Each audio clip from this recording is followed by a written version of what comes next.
This week, the focus is on the Erskine Edinburgh home, and we're going to say hello to somebody that everybody at Erskine Edinburgh will know because she is the manager of Erskine Edinburgh. It's Alison Payne. Hi, Alison. Hi. Thanks for joining us. Looking forward to chatting with you today and on Thursday. Start off then by telling us your backstory. How did you find yourself where you are now at Erskine Edinburgh? Well, that's a long time ago. Let me see. I went straight out of school into nursing. So I went into Napier University and did my nurse training. And that was really down to a friend of mine who was in a road traffic accident. And I helped to look after her and helped her to rehab when she was in hospital. And it was actually her that said to me to look into nursing. Originally, I was going to be an art student and I was going to Edinburgh University to do art. So complete change. And I've never looked back, to be fair. It's funny how things work out, isn't it? What sort of art were you interested in? I liked graphical art. I was really interested in comic. So I wanted to do graphic comics, graphic novels. So completely different. And do you still, is that something you do in your spare time then? Is that one of your hobbies, still art and that sort of side of it? Yeah, I still paint, I still draw. So it's definitely the kind of artistic side has always stayed with me. And hopefully pass it on to my kids as well.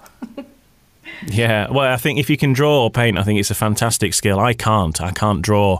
Well, I can draw like a stick man or something, but I just can't translate what I can see with a paintbrush or with a pen or anything like that. It's just something I can't do. So it's a great skill to have. How's this last year been for you as manager of the Erskine Edinburgh home? It's obviously well documented. What a tough year. Well, more than a year, 18 months or more now at the time that we're recording this, with restrictions, with the obvious health implications that's been around, and particularly how that's affected care homes in general, wherever they are. How has that year been for you, being the person who's managing the home? It's been one of the most difficult times that I've ever had in my career.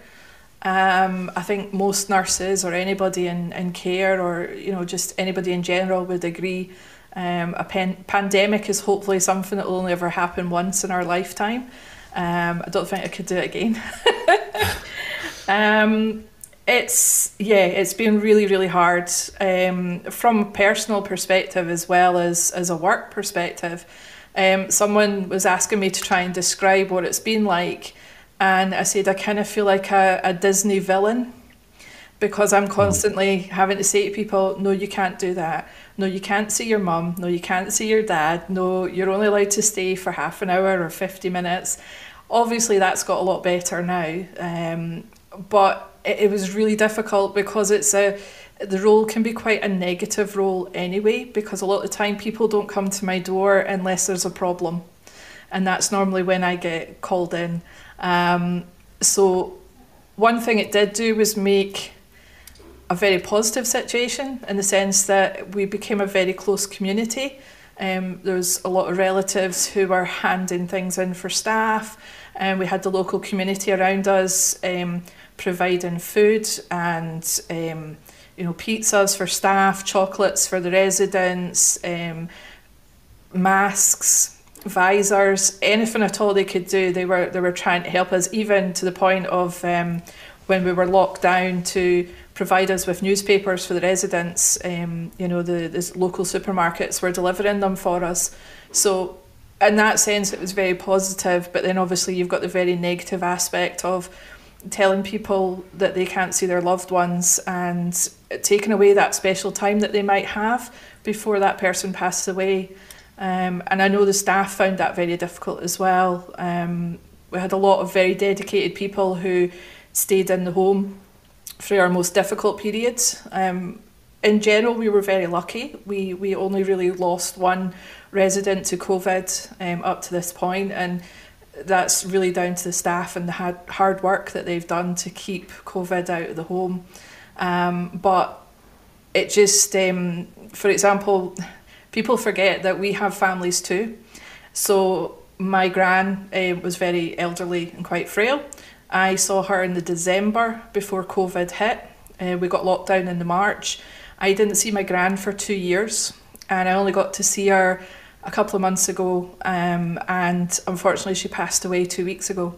So the time I got to spend with her was as she was dying. So it really brings home how it must have felt for all of the relatives going through the pandemic, and how hard it was.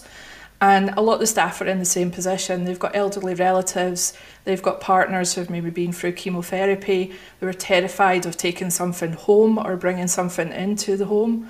So it's been really difficult, it's been really hard, and to try and switch that off now with things opening up can bring on a whole new anxiety for people as well. Yeah, that is something we're going to see more of, I think, and everybody's new normal is going to be different. But over the course of the last 18 months and doing the job that you do, and this goes for a lot of people in healthcare in general, it's very hard just to say I finish work at 5 o'clock and that's it. You know, that my day is done and you can just switch off from that. It's very hard to switch off from all of the things that are going on. Absolutely. It's one of the reasons that I wanted to become a mental health first aider, mental health champion. It's a great thing that Erskine are doing. A lot of places are now looking at mental health since the pandemic, and I think it's brought to light either people who already had mental health or people who mental health is new to them, and they're struggling with anxiety and depression, being isolated for so long if you're working from home. So it's an amazing thing that we're doing. It's not up and running yet, so a lot of people won't know about it fully, but all of the homes have their own mental health champions, and we're going to work together to work with the staff, look at health and well-being, and be a support system for people who need it in moments of crisis, or even just in moments where they might have friends or relatives going through a difficult time and they would like some advice to support them. Yeah, and I think it is, you know, mental health, of course, has always been there, but it's just been one of those things that people don't perhaps want to talk about, but don't realise the benefits of talking about it as well. And it's starting that conversation with people and just probably being honest, isn't it? And saying, you know what, I've had a really bad day today, or whatever it might be, and people will open up and probably feel better for it afterwards. Absolutely. It's still got a lot of stigma associated with it. And I know that a lot of people find it difficult to admit when they've got a problem or when they're feeling down or they're having difficulty. You know, it's one of those situations where when you're in a position where a lot of people are relying on you, you have that panic of, oh, if I say anything, they're going to think I'm not fit to do my job or I can't cope. And it's certainly not like that at all. It's about getting everybody to acknowledge that it exists, but also that it's something that you can live with and we can support you to continue working with as well. Now, I hear that you're making your own podcast. Tell us about this, because this sounds exciting. What is it you're recording? What are you doing then? So I am attempting to do my own podcast. I have never done anything like this before. So basically I got diagnosed probably about 2.5 years ago with anxiety and depression. It all kind of stemmed from a touch of postnatal depression that I had with my last child.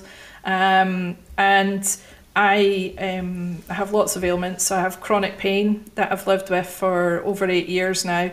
And then I had COVID, and I got long COVID. And I've had lots of kind of things that have built up. So I was kind of talking to people about it, and a few people had said to me, it would really be nice to know how you cope.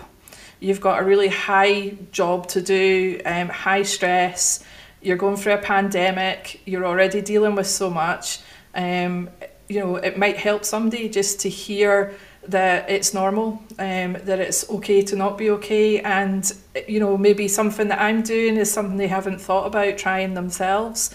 On the other hand, it may be that someone else can share something with me that helps me, so I'm also going to be asking people to come on and talk about the difficulties that they've had, illnesses that they're living with and how they manage that as well. So yeah, it's still it's on the drawing board. I've done a couple of recordings. I think, as most people say, they hate the sound of their own voice. So I've had to re-record. You get over it eventually, though. It is weird. It's the main thing. That's what everybody says. Everybody says that. And I always say to people who say that your voice only sounds weird to you. It doesn't sound weird to anyone else. That is your voice. It's only because you're hearing it and you're not used to hearing that in that way. It's like looking at yourself in the mirror, I suppose, and you don't look exactly the same and seeing the writing backwards sometimes, but you'll be fine. You'll be absolutely fine. So it's, fingers crossed. It's called Pain and Perseverance. So named it after myself. And it'll be available hopefully by next month. That's when I'm hoping to release it. So you'll be able to get it in all your usual podcast areas. Alison Payne is the manager of Erskine Edinburgh, and she's back with us now. And I just want to talk about the prospect of being a registered nurse and working at Erskine, because perhaps when you are training to be a registered nurse, a career in care is perhaps not necessarily where you would first look for a job. Perhaps you might focus immediately on a hospital or a doctor's surgery or something. But tell us about what it's like being a registered nurse and having a career in caring, as you have done, and at a place such as Erskine. From my own personal experience, I would say go for it. Absolutely, 100%. I started off in Erskine 10 years ago, and I was a nurse on the floor, house manager, and then worked my way up to home manager. I worked in the hospitals prior to that, and care homes were never on my radar. I kind of fell into care homes. And the difference that I found is that working in Erskine, you're not dealing with one specific illness. So in the hospital, I might have been in cardiac medicine, or I might have been in surgical. Whereas here you have a whole load of people, individuals with lots of different things going on, and you have to be able to manage and deal with these things as they occur from day to day, and it's something completely different every day. There's no 2 days that are the same. You might have somebody that's palliative care, you might have somebody who has Parkinson's, you might have someone that's got dementia, you could have someone that's got diabetes, heart condition, liver condition. There's so many things going on. You could have somebody with all of the above. It's one of those areas that you're going to learn skills that you probably wouldn't learn anywhere else. And you're going to learn to deal with difficult situations, a multitude of different areas, complexities, illnesses, but also you most importantly get to know the person. And that's one of the biggest things I've found here, is that Erskine for me is really a second family. You get to know the residents, you get to know their relatives, you get to know their family, you really become a second part of their family. And that's something that you never got in the hospitals. You never got that close contact, you never got to really know the individual, and you really feel like you're making a difference. So for me, I would say if you really want to do nursing, you've got a real interest and you're maybe not quite sure where you want to go with it, because I certainly wasn't. There are so many opportunities in care home nursing that you wouldn't realise were open to you until you're in here working. So it's definitely a great opportunity for anyone newly qualified, right up to people who are maybe at the end of their career. I would say anybody would love it if they give it a good try. And it's certainly my impression and experience of people I've spoken to at Erskine. It seems to be that people stay there You know, it's not like people work there for a short amount of time. The amount of people you speak to have been there for, you know, like yourself, 5 years, 10 years, 15 years. Bill McDowell on the IT there, 25 years. You know, people don't seem to leave very quickly, you know, which is great, which is a good sign. It shows that people are happy and enjoy it. Yeah, I think the important thing is that for me, you know, we make promises to people, we offer training, we offer support. You know, for somebody, even, you know, somebody newly qualified coming in, that's really important. A lot of places will make these promises and then they don't kind of appear into anything. Whereas here, we make those promises, we follow through on them, and then we can actually even go further. So I've currently got nurses who are advancing their learning at the moment through University of West of Scotland, local universities. They're doing master's courses, they're doing further degree courses in care home nursing and palliative care and dementia. You know, and that's really important. It's about being somewhere that allows you to grow and become who you want to become. And it is, we talk about individual care for the residents, but it's also individual for the staff. Because you always get asked, what would you like to do? Where do you want to be? What training would you like? You know, and that's important. It's very important. And Erskine really do look after their staff. And, you know, the pandemic has certainly shown that no end. The support and the care that everybody's been shown has been second to none, from the chairman and the trustees right down to the line managers on the floor. Everyone has looked after each other.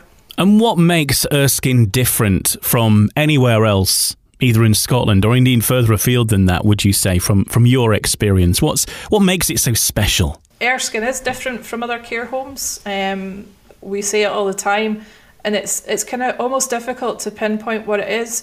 You know, we do have amazing facilities, we've got amazing equipment, beautiful grounds, but it's not just that, it's the feeling that you get when you come into the home. And that's one of the biggest things that I've always worked on as the manager here, is to make it feel like you're, as people say, they feel like they're coming home when they walk in through reception. It feels like you've arrived somewhere that you want to be. And that's the important thing. We will never be that person's home. But what we try to be is a home away from home for them. And I think the reason that the Erskine homes are so different is we provide the space, the environment, based on the residents who live there.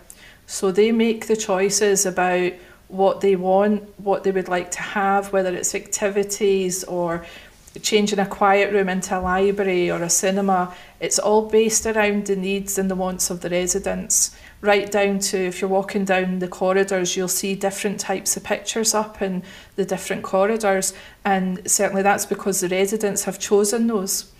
And I think that's what makes it individual, that's what makes it different. It's not, we don't come into it as a job. It's not a place of work. It's someone's house, it's someone's home. And that's what we try and make it like. And I think that's why we are so different. Obviously, being a charity helps. I am renowned for my little book of projects that I carry about with me.